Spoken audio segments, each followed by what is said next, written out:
Wedi hir aros ac ymgynghori, mae'r Llywodraeth wedi penderfynu i beidio parhau ar cynllun difa Mwch Daear yn yr ardal beilot yng Ngogledd Sir Benfro.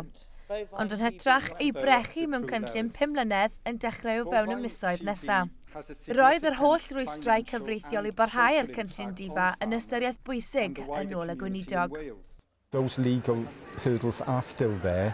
We've had the Sense review, which, as I say, shows levels of uncertainty in terms of any course of action.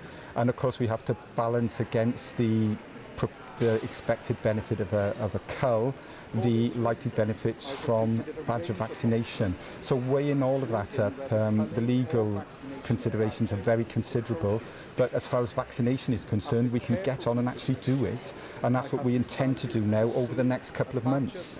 Yn naturiol yn siomedig iawn, da ni'n meddwl bod o'n ddwrnod twyll iawn i'r diwydiant amaeth yng Nghymru. Da ni'n teimlo bod diwydiant wedi cael ei fradychu gyn Llywodraeth y Cynulliad ac dyle bod lawer mwy wedi cael ei wneud ymhell cyn hyn. Da ni wedi gwytiad a gwytiad am y datganiad, a mae datganiad sydd wedi dod heddiw yn un siomedig ofnadwy, di brechu, ddim yn mynd i weithio. Mae brechiad yma ar gael ers blynyddoedd lawer, tasau fo'n gweithio so rhywun wedi drio fo cyn hyn.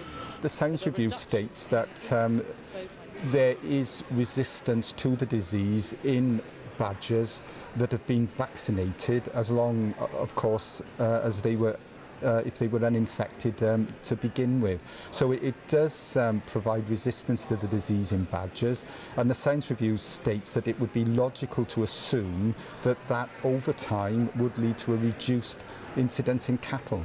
Mae'n deud yn y tudalen cyntaf enghraifft bod mae'n eisiau penderfyniad clir i sicrhau bod ni'n cael effaith ar yr afiechyd.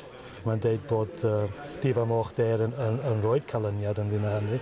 Ac wedyn mae'n deud ar yr ail tudalen bod does dim tystiolaeth o gwbl i ddeud bod brechu yn profi ddim byd. Da ni wedi gwylltio, da ni'n ffrwystredigaeth ofnadwy ynglyn â'r peth. Fyddan nhw'n brechu bob un Mochyn Daear, ond fydd chwarter heini'n cario'r afiechyd. Ydy o ddiben yn byd brechu'r heini, mae heini'n mynd i ddal i gael lledaenu'r haint, tynnu'r Moch Daear afiach neu allan o'r system sy'n eisiau rhoi nhw lawr yn union beth sy'n digwydd i'r gwartheg sy'n cael ei heintio. Moch Daear iach a gwartheg iach, dyna ni fel diwydiant a fel ffermwyr eisiau weld. I'm doing what I believe to be right and the best way forward, and as I say, we can now actually get on and do something about the wildlife element, which hasn't happened up to now. And this badger vaccination programme will be a further investment of several £million over the next 5 years. So, you know, we are committed, we are making the investment, and we will work with the farmers there.